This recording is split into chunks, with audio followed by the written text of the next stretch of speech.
له ومن يضلله فلا هادي له ونشهد أن لا إله إلا الله وحده لا شريك له ونشهد أن سيدنا محمدا عبده ورسوله صلى الله تعالى محمد وعلى آله وأصحابه وبارك وسلم تسليما كثيرا أما بعد فأعوذ بالله من الشيطان الرجيم بسم الله الرحمن الرحيم تلك الدار الآخرة نجعلها للذين لا يريدون علوا في الأرض ولا فسادا والعاقبة للمتقين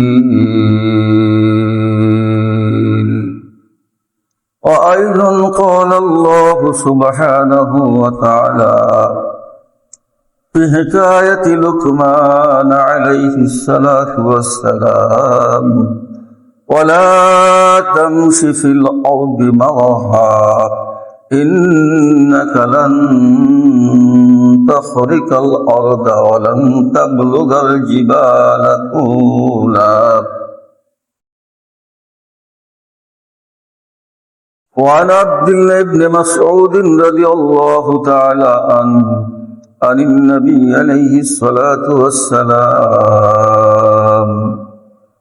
قال لا يدخل الجنة من كان في قلبه مثقال ذرة من كبر فقال رجل إن الرجل يحب أن يكون ثوبه حسنا ونعله حسنا قال إن الله جميل يحب الجمال الكبر بطر الحق وغمط الناس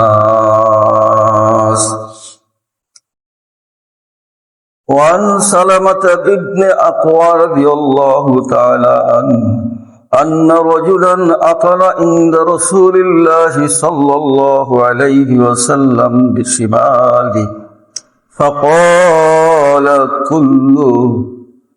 قل بيمينك قال لا أستطيع قال لا استطع ما منعه إلا الكبر قال فما رفعها إلى فيه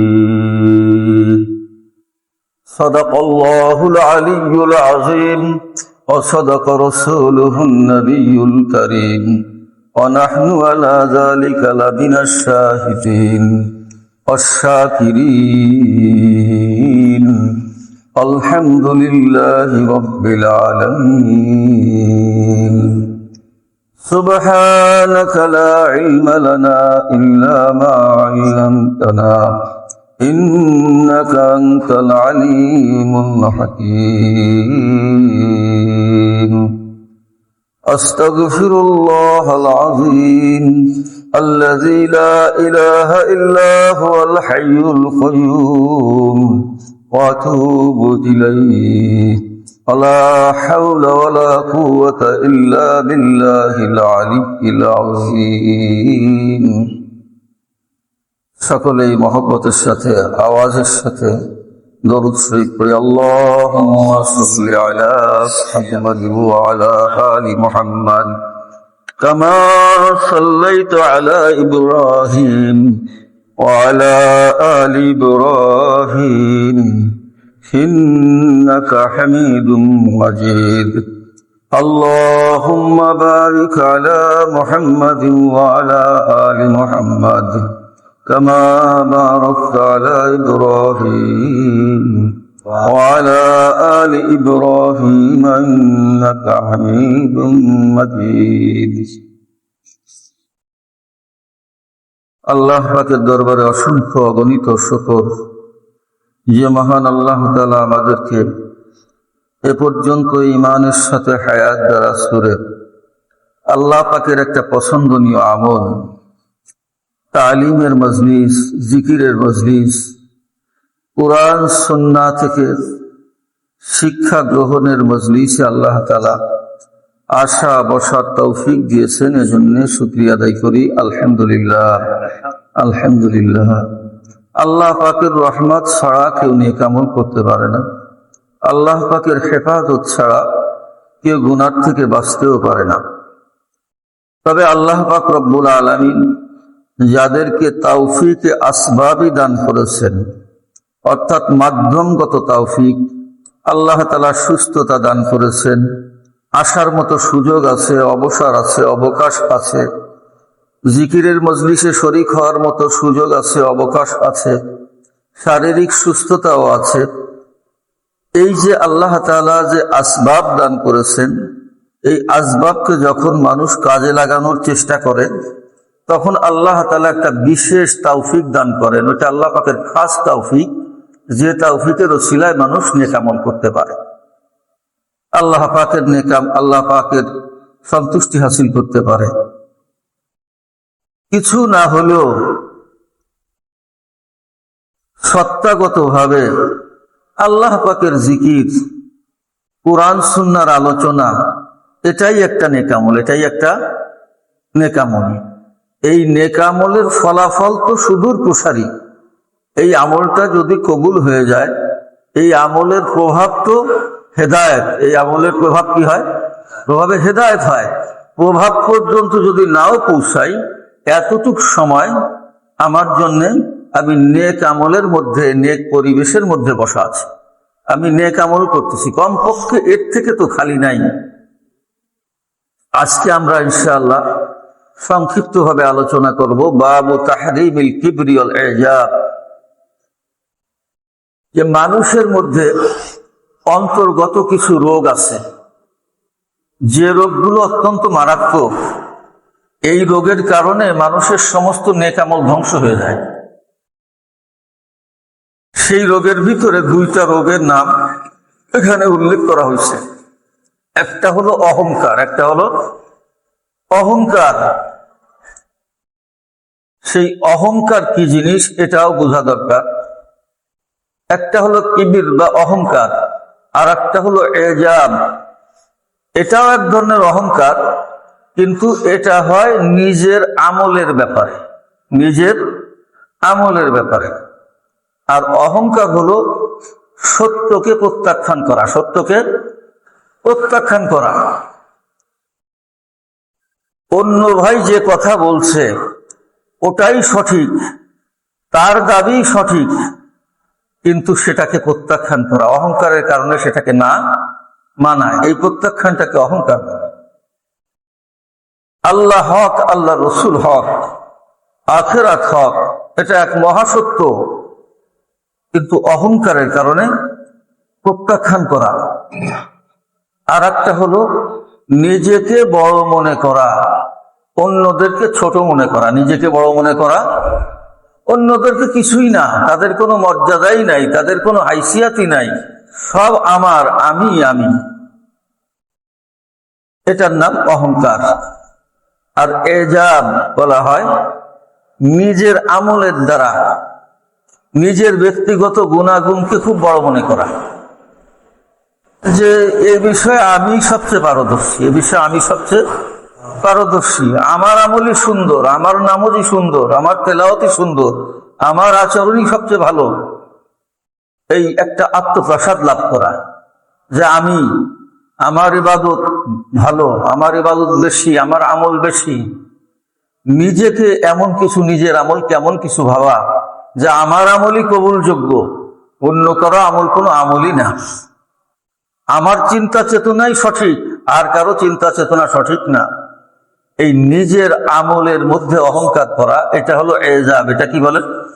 এজাব, ওজব বলে, আত্মতৃপ্তি, আত্মপ্রসাদ।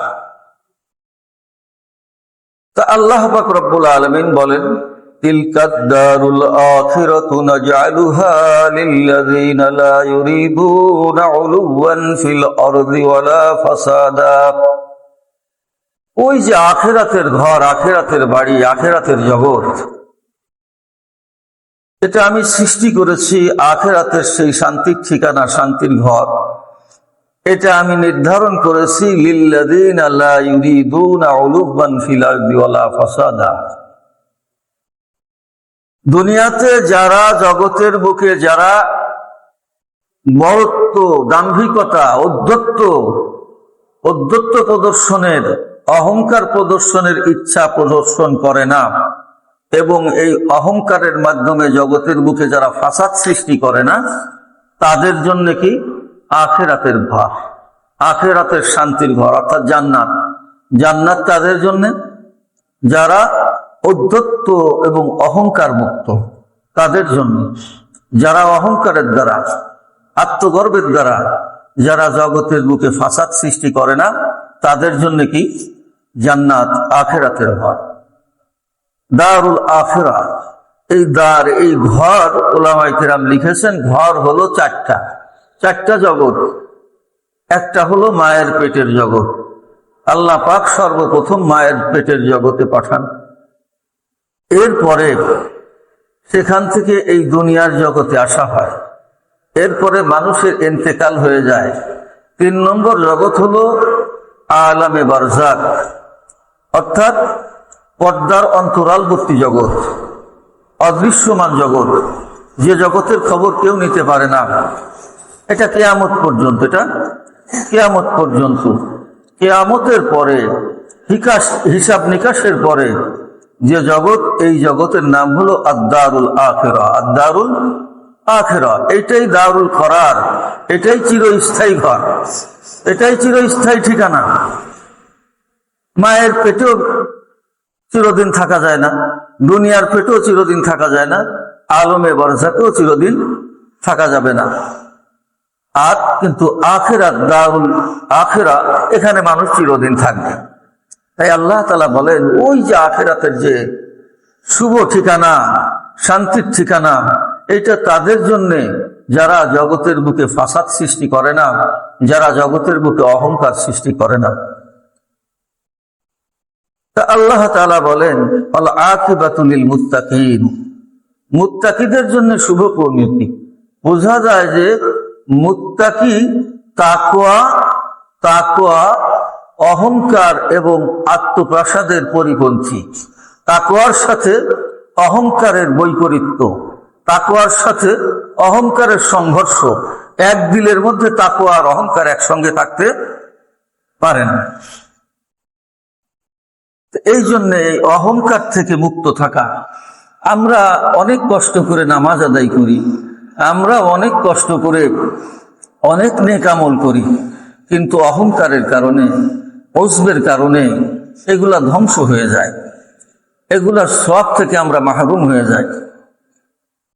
এই ইবাদতের ক্ষেত্রে যে অহংকার, ইবাদতের ক্ষেত্রে, নিজের ক্ষেত্রে যে অহংকার, ইবাদতের, যে আমার ইবাদতই সবচেয়ে ভালো, আমি বড় ইবাদত গুজার, আমি সবচেয়ে বেশি নেক আমল করি, আমার আমলই সুন্দর, আমি একজন ভালো মানুষ, নেক মানুষ, এই যে আত্মতৃপ্তি, এই ধরনের যে আত্মপ্রসাদ লাভ করা এবং দিলে দিলে এক ধরনের নিজেকে বড় মনে করা, নিজের আমল অনেক, এরকম ভাবা, এটার দ্বারা অনেক সময় মানুষের ধ্বংস ডেকে আনে। তার অবুত, অর্থাৎ আমল ধ্বংসের কারণ হয়ে যায়। তা হাদিস শরীফের মধ্যে আছে, আল্লাহর হাবিব সাল্লাল্লাহু আলাইহি ওয়াসাল্লাম বলেন, এক ব্যক্তি বড় আবেদ, বড় ইবাদত গুজার, অনেক বেশি ইবাদত করে, অনেক বেশি ইবাদত করে।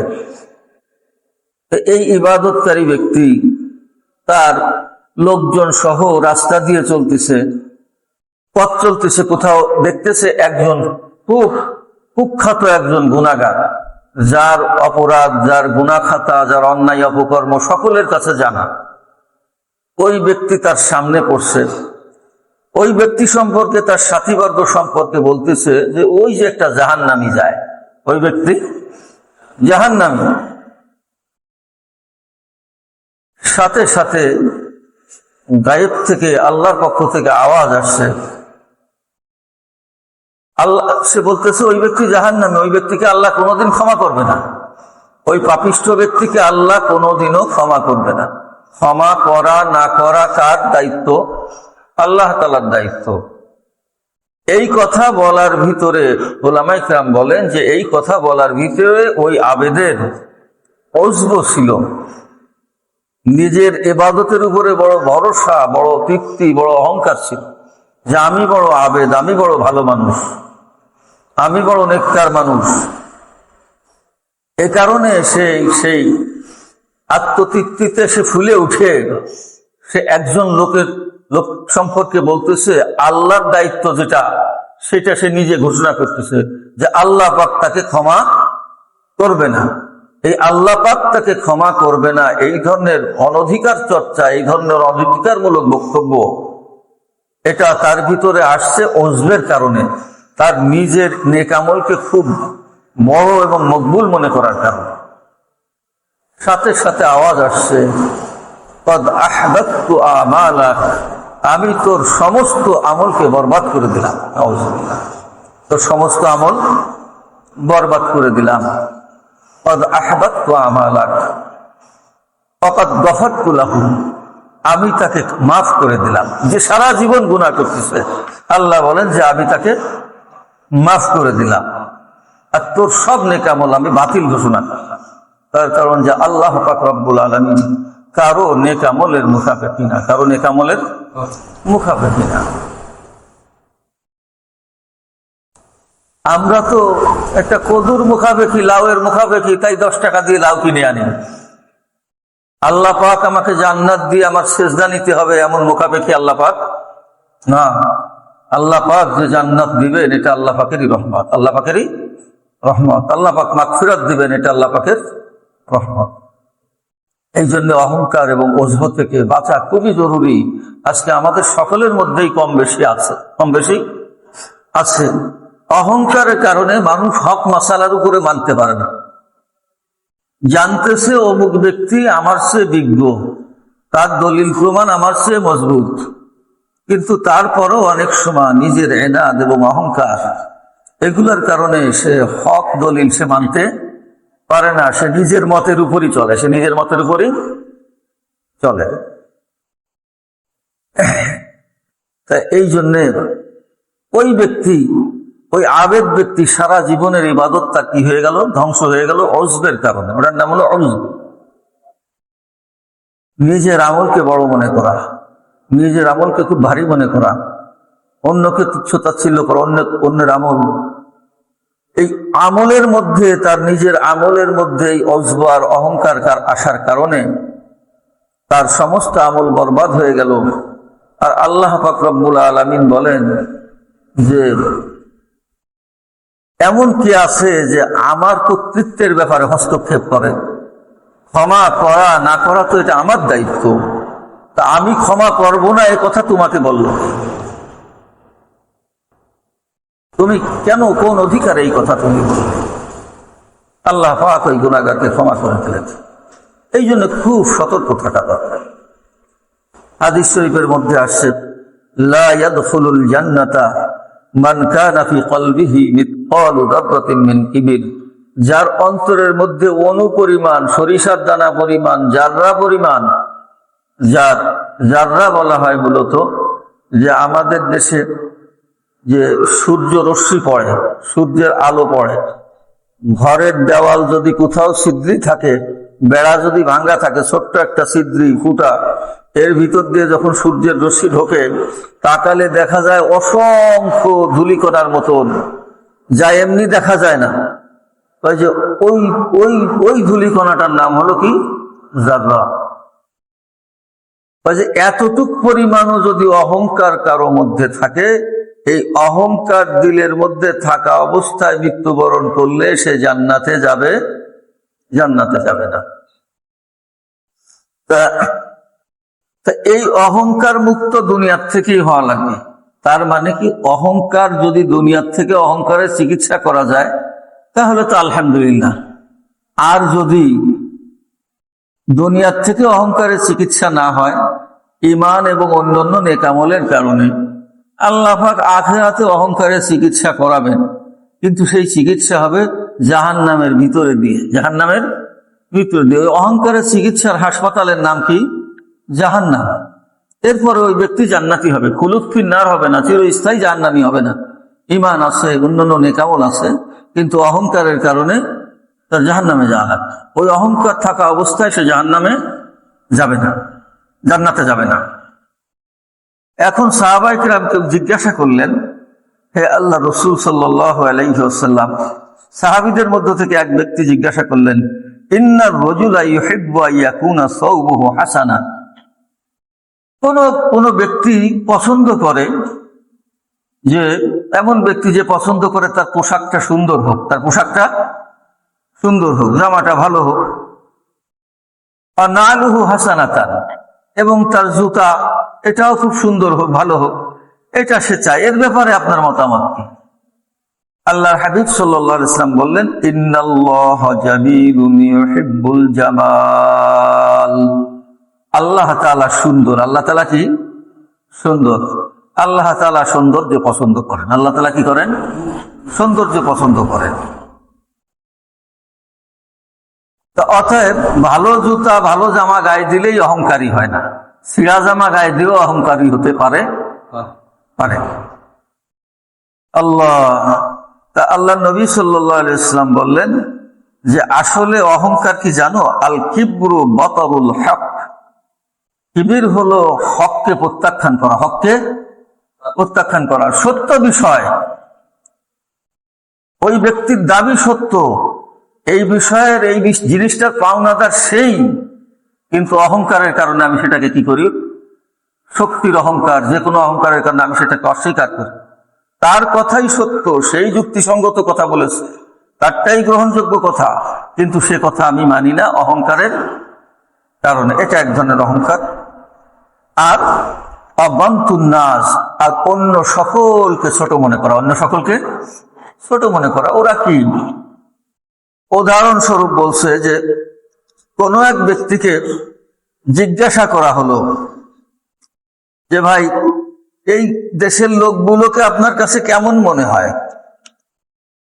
এই যে আপনি অন্যান্য লোকজন যাদেরকে দেখতেছেন, এদেরকে আপনি কেমন মনে করেন? যে ওদেরকে আমি মাছির পাখার সমানও গুনি না, ওদেরকে আমি মাছির পাখার সমানও গুনি না, এই কথা বলল। এখন ওদেরকে মাছির পাখার সমানও গনে না, তখন তারে বলা হলো যে ওরা সবাই আপনাকেও মাছির পাখার সমানও গনে না। ওদের কোনো মান সম্মানই নাই, ওদের কোনো ইজ্জতই নাই। তাকে বলা হবে যে আপনি একা সমস্ত মানুষকে অসম্মানিত মনে করেন, আর আপনাকে সমস্ত মানুষ মিলে অসম্মানিত মনে করেন। অহংকারীকে কেউ ভালো বাসে না। অহংকারীর দৃষ্টিতে অন্যরা সবাই ছোট, আর অন্য সকলের দৃষ্টিতে অহংকারী ছোট। অহংকারী এমন যে সে কেমন যেন পাহাড়ের চূড়ায় আরোহণ করছে, পাহাড়ের চূড়ায় ওঠার পরে নিচে যা কিছু আছে সব ছোট ছোট ছাগলের মতন দেখে, আর নিচের সকলেই তারে ছোট দেখে, নিচের সকলেই তাকে ছোট দেখে। সে বড় পাহাড়ের চূড়ায় উঠার পরে, সুউচ্চ পাহাড়ের চূড়ায় উঠার পরে নিচে যারা আছে তাদের সকলকে পিঁপড়ার মতো দেখে, কিন্তু নিচের সকলেই তাকে পিঁপড়ার মতন দেখে। তাহলে তার কাছে সকলে ধিক্কৃত, তিরস্কৃত, কিন্তু সে সকলের কাছে ধিক্কৃত, তিরস্কৃত। অহংকারের দুনিয়ার মাসালাই হলো এইরকম, যে দুনিয়াতে দেখবেন অহংকারী ব্যক্তিকে কেউ ভালো বাসে না, যদিও সে নিজেকে নিজে বড় মনে করে, সকলেই তাকে ছোট মনে করে, সকলেই তাকে ছোট মনে করে। এক ব্যক্তি আল্লাহ রসুল সাল্লাল্লাহু আলাইহি ওয়াসাল্লামের পাশে বসে খানা খাচ্ছে বাম হাত দিয়ে। আমাদের দেশে এখন বাম হাত দিয়ে পানি পান করা, বাম হাত দিয়ে চা খাওয়ার অভ্যাস হয়েছে, আবার বাম হাত দিয়ে চামচ দিয়ে খাওয়ার অভ্যাস হয়েছে, এবং বাম হাত দিয়ে কাঁটা চামচ ব্যবহার করার অভ্যাস আছে, এটা আমরা গ্রহণ করছি ইহুদি নাসারা নাস্তিক অহংকারীদের কাছ থেকে। তাদের কালচার আমরা গ্রহণ করছি। ওইটা দেখে আমরা দুধের গ্লাসটা বাম হাত দিয়ে চুমুক দেই, চায়ের কাপে চুমুক দেই বাম হাত দিয়ে ধরি।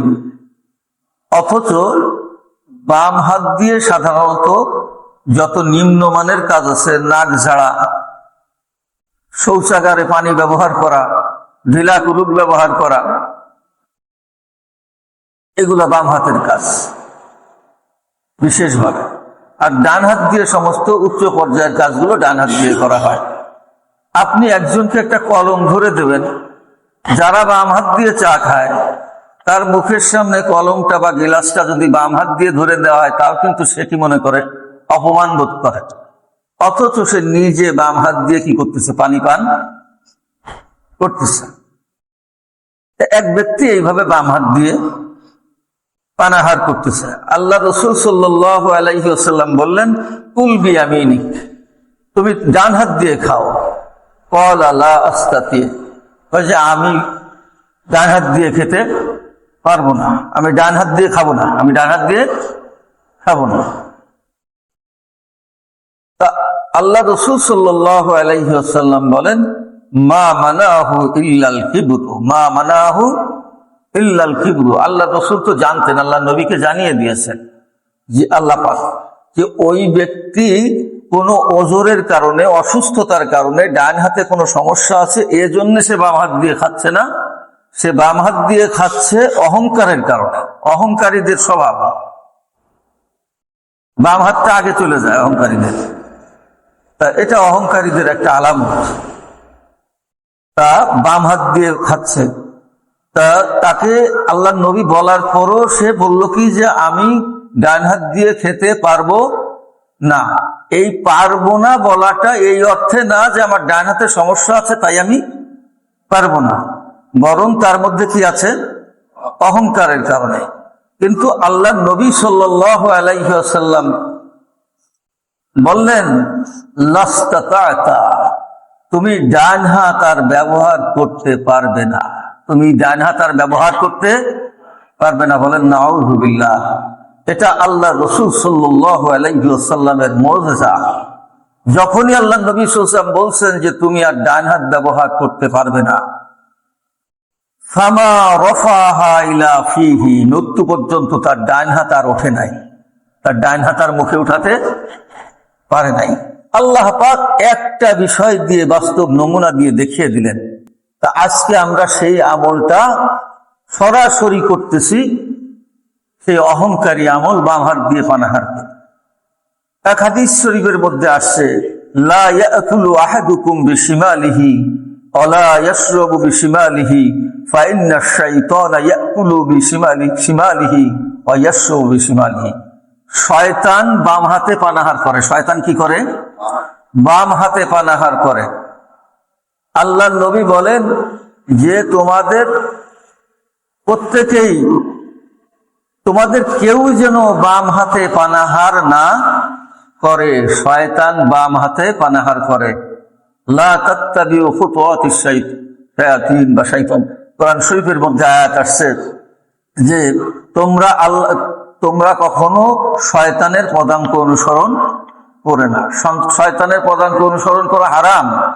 এই জন্য একদল উলামায়ে কিরাম বলেন, বিনা ওজরে, একটা ওজর আছে, আমার ডান হাতে এমন একটা বোঝা আছে যে আমি ওইটা ডান হাতটাকে সরানো যাবে না, তখন বাম হাত দিয়ে পানাহার করলে কোনো দোষ নাই। ডান হাত ক্ষতিগ্রস্ত, ডান হাত ব্যবহার করা সম্ভব হচ্ছে না, তখন বাম হাতে পানাহার করাতে কোনো অসুবিধা নাই। কিন্তু বিনা ওজরে বাম হাতে পানাহার করা, এটা এক শ্রেণীর আলেমদের কাছে সরাসরি হারাম। সরাসরি হারাম, মাকরুহ না, সরাসরি হারাম।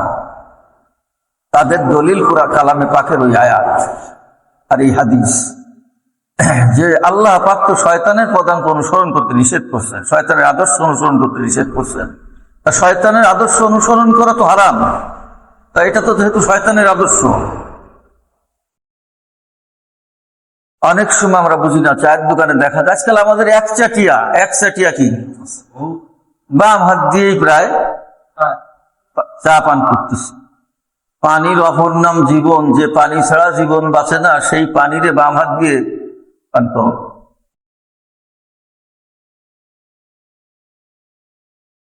তা এই যে অহংকারের কারণে সে যে ডান হাত ব্যবহার করে নাই, বাম হাত ব্যবহার করছে, আল্লাহ রসুল সাল্লাল্লাহু আলাইহি ওয়াসাল্লামের জবান মোবারক দিয়ে বের হয়েছে যে তুমি পারবে না, তুমি পারবে না। সে বলছে আমি পারি না, আসলে পারে না কেন? অহংকার তার জন্য বাধা ছিল। এই কারণেই আল্লাহ রসুলের বলার সাথে সাথেই তারপর থেকে আর সে কি করতে পারে নাই, ডান হাত আর মুখে উঠাতে পারে না।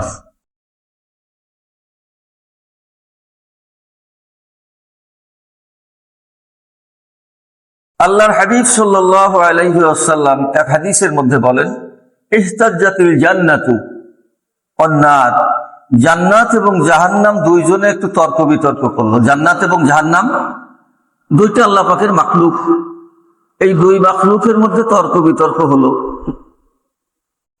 কথাবার্তা হলো। ফাকালাতিন নারু ফিয়া আল জাব্বারুন وقالت الجنة في ضعفاء الناس ومساكنهم فقضى الله بينهما إنك الجنة رحمتي أرحم بك من أشاء وإنك النار عذابي أعذب بك من أشاء لكليكما علي ملؤها الله الله। আল্লাহর হাবিব সাল্লাল্লাহু আলাইহি ওয়াসাল্লাম বলেন যে জান্নাত জাহান্নামের মধ্যে বিতর্ক হতে পারে। আল্লাহ পাক রব্বুল আলামিন জান্নাত জাহান্নামকে বাক শক্তি দিয়ে আল্লাহ পাক দুইজনের মধ্যে কথাবার্তা বলার সুযোগ করে দিয়েছেন, অথবা রূপক অর্থ হতে পারে, বাস্তবে একেবারে সরাসরি আক্ষরিক অর্থেই তাদের মধ্যে কথা হয়েছে। ফাকালাতিন নার, জাহান্নাম বলে উঠল, ফিয়া আল জাব্বারুন ওয়াল মুতাকাব্বিরুন, আমার মাঝে থাকবে কারা জানো? আমার মাঝে থাকবে কারা? আমার মাঝে থাকবে ফিয়া আল জাব্বারুন, আমার মধ্যে থাকবে হলো জব্বার, স্বৈরাচারী, স্বেচ্ছাচারী, যারা আল্লাহ এবং আল্লাহ রসুলের আদেশ নিষেধের তোয়াক্কা করে না। এই সমস্ত জব্বার, স্বৈরাচারী, স্বেচ্ছাচারী তারাই থাকবে আমার মধ্যে। অল মুতাকাব্বিরুন, যারা দুনিয়ার বুকে অহংকারের সাথে চলছে, অহংকারী ছিল, দাপুটে ছিল, তারা থাকবে। এ কথা বলার উদ্দেশ্য কি? জাহান্নামেরও একটা অহংকার, জাহান্নামেরও এটা একটা অহংকার। বলছে আমি ওইরকম বলদা সলদা সুবহানাল্লাহ পড়া মানুষ, আর কেউ গালাগালি দিলেও তার দিকে ফিরে তাকায় না, আস্তে মাথা নিচে করে চলে যায়, মাফ করে দেয়। এই ধরনের লোকের সাথে আমার কোনো সম্পর্ক নাই। আমার সাথে সম্পর্ক হলো যে অন্যায় ভাবে আর একজনকে থাপ্পড় মেরে দেয়, নিজে অপরাধী, নিজে দায়ী, নিজে দোষী হওয়া সত্ত্বেও অন্য দুর্বল ব্যক্তি কিন্তু সে সঠিক, তার উপরে অত্যাচার করে। স্বেচ্ছাচারী, ফিয়া আল জাব্বারুন আল মুতাকাব্বিরুন, আমার মাঝে থাকবে মুতাকাব্বির এবং জব্বাররা। জান্নাত আসতে উত্তর দিল, ওয়াকালাতিল জান্নাতু ফিয়া দুআফাউন নাস, আমার মাঝে থাকবে দুর্বল মানুষগুলো, দুনিয়ার দুর্বল মানুষগুলোকে আমার বুকে আশ্রয় দেবো আমি। আমার মাঝে থাকবে দুর্বলরা, যারা নিজেদেরকে দুর্বল মনে করে, যারা নিজেদেরকে কি মনে করে? দুর্বল মনে করে। আল্লাহর সামনে সে তো দুর্বল, আল্লাহর হুকুমের সামনে সে তো দুর্বল, নিজেকে আল্লাহ পাকের গোলাম মনে করে যে বিনয়ী থাকে, তারা থাকবে আমার মধ্যে। মাসাকিনুহুম, এবং জনগণের মধ্যে যারা গরিব, মিসকিনরা সাধারণত অহংকারী কম হয়। ধন সম্পদ, ধনবল মানুষদেরকে কি বানায়? অহংকারী বানায়। হক প্রত্যাখ্যানকারী কারণ হয় ধনবল। সত্যকে প্রত্যাখ্যান করে, তার একটা বিশেষ কারণ থাকে জনবল। আর এর চূড়ান্ত পর্যায়ে সে চূড়ান্ত সত্যকে প্রত্যাখ্যান করে, ইমানকে প্রত্যাখ্যান করে, ইমানকেও একসময় প্রত্যাখ্যান করে, অস্বীকার করে, আল্লাহ এবং আল্লাহ রসুলকে অস্বীকার করে। ফাকাদাল্লাহু বাইনাহুমা, আল্লাহ পাক রব্বুল আলামিন দুইজনের এই বিতর্কের একটা সিদ্ধান্ত, ফয়সালা দিয়ে দিলেন। ইন্নাকিল জান্নাতু রাহমাতি, তুমি হলে জান্নাত, তুমি আমার রহমত, তুমি জান্নাত, তুমি হলে আমার রহমতের প্রকাশ স্থল। আরহামু বিকি মান আশা, আমি যার ব্যাপারে রহমত করার ইচ্ছা করব, আমি তোমার মাধ্যমে অর্থাৎ তোমার বুকে দিয়ে তার প্রতি আমি রহমত করব, বলে সুবহানাল্লাহ। তার মানে জান্নাতের মধ্যে যে যাবে সেই তো সবচেয়ে বড় রহমত প্রাপ্ত, তার চেয়ে তো আর বড় রহমত প্রাপ্ত কেউ নাই। ওয়া ইন্নাকিন নারু আযাবি উআযযিবু বিকি মান আশা, আর হে জাহান্নাম, তুমি হলে আমার আযাব, তুমি হলে কি আমার আযাব, তুমি হলে আমার গজব, তুমি আমার আযাব, তুমি আমার আযাবের প্রকাশ স্থল, তোমার ভিতরে আযাব রাখছি, আমার আযাব তুমি। উআযযিবু বিকি মান আশা, যাকে আমি শাস্তি দেওয়ার ফয়সালা করব, আযাব দেওয়ার ফয়সালা করব, তাকে আমি তোমার মুখের মধ্যে ঢুকাই দিব, তোমার কোলে দিয়ে দেব। তাহলে এই হাদিসের থেকে আমরা কি বুঝলাম? আসলে জান্নাতীদের সিফতের সাথে অহংকার থাকতে পারে না, আর স্বেচ্ছাচারিতা থাকতে পারে না। এই জন্য নফসের ইসলাহ দরকার। নফসের কি দরকার? ইসলাহ দরকার। আমি সবচেয়ে বেশি বুঝি, আমি ভালো বুঝি, আমি যা বুঝি তাই, বিষয়টা যেন এমন না হয়। আল্লাহ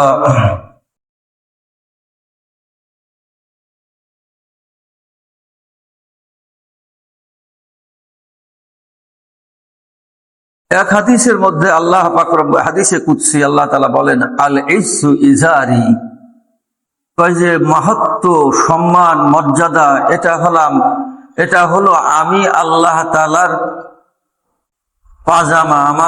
আল্লাহ বলেন যে এটা হলো আমার লুঙ্গি। কয় যে মর্যাদা, আল্লাহ পাক বলেন যে মর্যাদা হলো আমার পরনের কাপড়। আল্লাহ পাকের কি কাপড় পরা লাগে? এটা একটা রূপক অর্থে বলা হয়েছে, যে তার মানে মর্যাদার একমাত্র অধিকারী কে? আল্লাহ। মাহাত্ম, মর্যাদা এটা আমার জন্য নির্ধারিত। অল কিবরিয়া ও রিদাই, আর অহংকার আমার চাদর, অহংকার আমার চাদর। বাদশার পোশাক, বাদশার গায়ে পোশাক, যে পোশাক থাকে, বাদশার পরনে যে পোশাক থাকে, এই পোশাকের সাথে কারো পোশাকের মিল থাকে না। কেউ যদি বাদশার পোশাকের সাথে মিল করতে যায়, তাকে বাদশা ছাড়ে না। তা আল্লাহ পাক বলেন যে মর্যাদা, মহত্ব এবং অহংকার এটা আমি আল্লাহ তাআলার পোশাক, এটা মালিকের পোশাক। যদি নাকি কেউ ফামান ইউনাজিউনি, যে আমার সাথে টানাটানি করে, যে আমাকে নিয়ে টানা হেসরা করে, আমার চাদর ধরে টান দেয়, তাকে আমি কি করব? যে আমার চাদর ধরে টানাটানি করে, আযরাবতুহু, আমি তাকে আযাব দেব। আমি তাকে কি করব? আযাব দেব, জাহান্নাম। তার মানে যে অহংকার করবে, যে আত্মগর্বে ফুলে উঠবে, সে আযাব থেকে রেহাই পাবে না। দুনিয়াতেও বেইজ্জত হবে, আখিরাতেও জাহান্নামের মধ্যে বেইজ্জত হবে। এই ভয়াবহ ব্যাধি, অনেক কষ্ট করে তাহাজ্জুদ হাসিল করছি, তাহাজ্জুদ পড়ি, অনেক কষ্ট করে 5 ওয়াক্ত নামাজের অভ্যাস করছি, 5 ওয়াক্ত নামাজ আদায় করছি, অনেক কষ্ট করে রোজগার করে 2-4 টাকা দান সদকা করি, কিন্তু এই অহংকারের রোগ, এটা ক্যান্সারের মতো, সব কি করে দেয়? শেষ করে দেয়। আল্লাহ তাআলা আমাদেরকে বুঝার তৌফিক দান করেন, বলেন আমিন। আল্লাহ পাকের মেহেরবানি।